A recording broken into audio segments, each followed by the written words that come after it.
ஏறக்குறைய 1996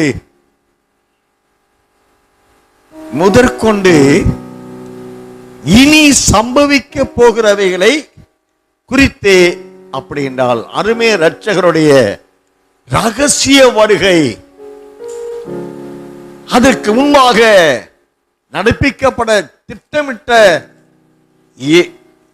7 வருட அந்திகிறிஸ்து ஆட்சி,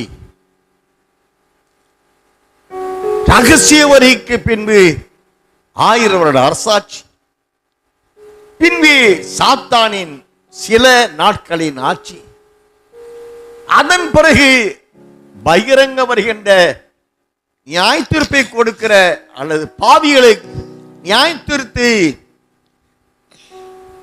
அக்கினிக்கடலுக்கு என்று அனுப்பவும்,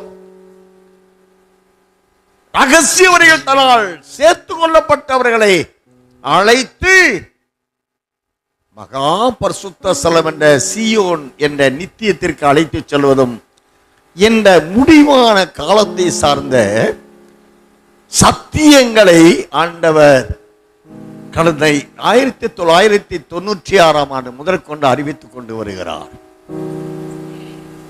அதனுடைய சுருக்கம் தான் நாம் 24 அதிகாரம் 13-14 வசனங்கள். அருமையான கர்த்தருடைய பிள்ளைகளே, இன்றைய நாட்களில் வேதாகமத்திலே பழைய ஏற்பாடு சம்பவங்கள் எல்லாமே அதாவது சம்பவங்கள், ஈவென்ட்ஸ், நிகழ்ச்சிகள், அவைகள் நிறைவேறுகிற காலம் முடிவான காலம். நீ ஆவிக்குரிய மண்டலத்தில் நடந்து முடிந்தவைகளையே பிரசங்கம் பண்ணிக்கொண்டு ஆராதனை மூலமாய் தேவனை மகிமைப்படுத்துகிறதாக எண்ணிக்கொள்கிறார்கள். ஆனால் மனவாட்டி சபையில் ஆவியானவர் இனி நடக்க போகிற காரியங்களை குறித்து அவர் ஏறக்குறைய 1996 முதற்கொண்டு அவர் பிரசங்கித்து வருகிறார்.